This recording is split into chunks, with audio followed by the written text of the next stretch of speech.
One of the easiest signs to know that you are on the right track as a developer is to ask yourself, where do I start? For most of us, this was a common question. For me, the first thing that I did when I decided on game development was to build some type of clone. For me, it was Brick Breaker. Yeah, that one. And it was a pretty awesome experience being a first time game maker.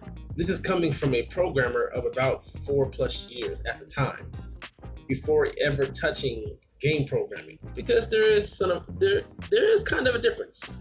And much like sports, game development is built off of fundamentals.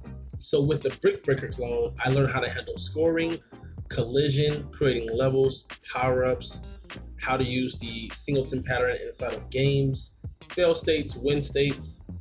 And if you were to take that a step further, like a lot of these guys did, you will learn even more with handling building games for mobile platforms and more.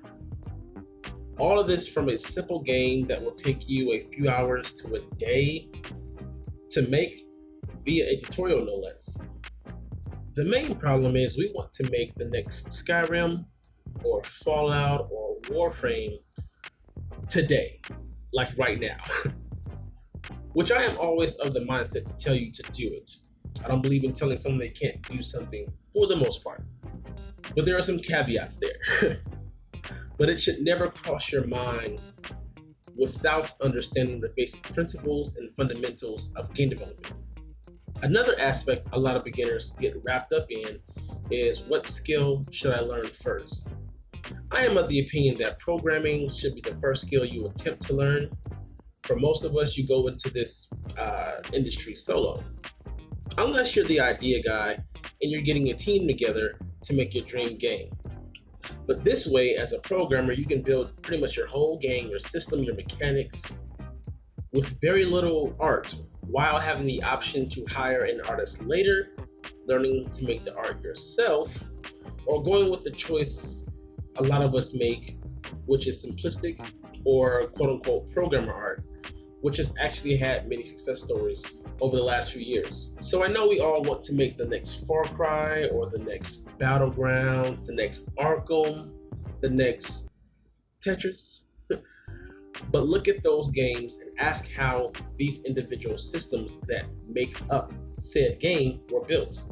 If you can't do that, if it eludes you how to break down an inventory system, build a character controller, a camera controller, build a simplistic or advanced weapon system, calculate damage and scoring for the player, how to handle audio.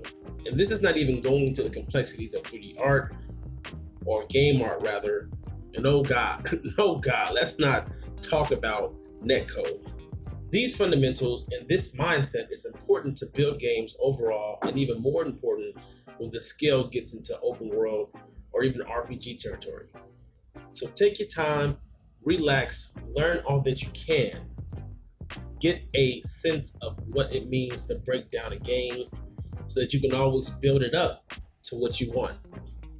Well guys, that's all for this video. I hope I shed some light for aspiring game devs. Nothing super deep, but important nonetheless.